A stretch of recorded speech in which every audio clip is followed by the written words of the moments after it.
Hello, friends, and happy November. I'm super excited to invite all of you to participate in a 30-day gratitude challenge.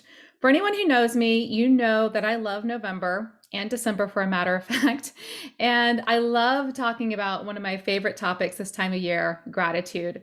Gratitude has been a habit and a value that has really been life changing for me. Many of you know that just 6 years ago, I was in a much different place, and I was in a state of burnout, what I tend to call chronic unhappiness, and I'll share more of this story in our journey together over the next 30 days. But I was really struggling, and this went on for a couple of years.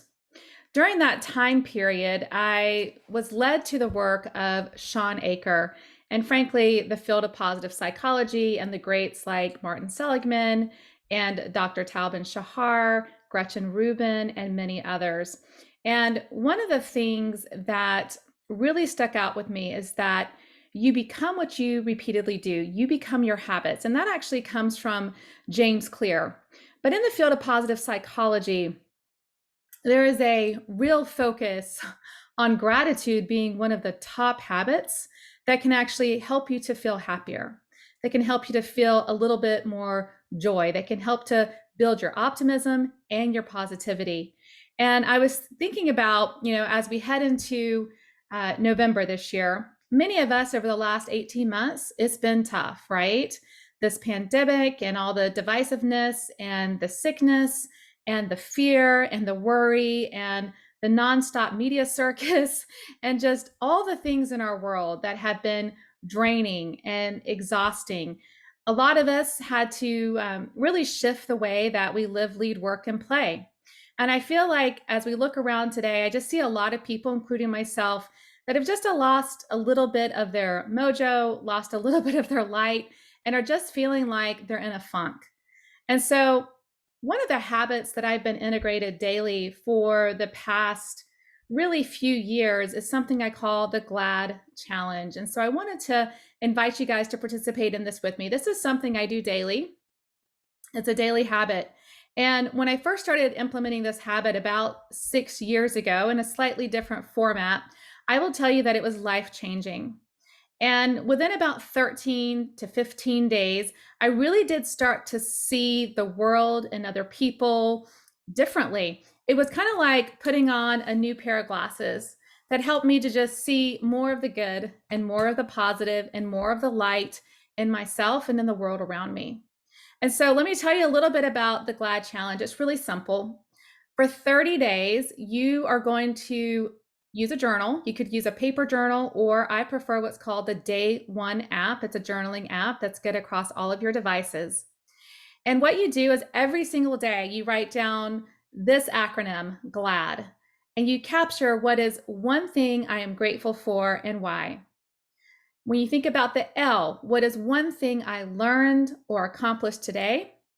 The A is what is one message of appreciation that I can send to someone? It can be a simple text, it could be a social media message. It could also be a note that you stick in someone's mailbox or in their lunchbox if you have kids. So really simple, just something you're thankful for about them or a note of praise. And the last one is the D, which is one moment of delight. That could be just anything that really made you smile or laugh, or even just a moment of beauty or awe that you witnessed during the day. The most important part of this is that for the 30 days, you have to capture different things every single day. So on day one, if you said, I'm thankful for my home, it provides a safe shelter. I love the layout and the openness of my home, right? So if you said something like that, you keep it simple. Then on day 2 through 30, you can't repeat that I'm thankful for my home. And there's a reason for this. There's a lot of great gratitude habits out there. And if I were to ask any of you, do you consider yourself to be a grateful person? Many of you would say absolutely yes, right? But that's a great baseline for gratitude. When I ask people, what are you grateful for? They say, I'm grateful for my home, my family, my faith, my kids, my work, all those kinds of things, that's great, right? But in this habit, we're really actually trying to shift your mindset. We're actually trying to change the way that you view the world to be a little bit more optimistic and positive and to feel a little bit happier. So, our old brain, that fight or flight part of our brain, has been trained. It has one sole purpose, which is to keep you alive. And so all day long, it is looking for what is wrong, what is broken, what do I need to fix? Where are the dangers that are around me? And so we have this negativity bias innately.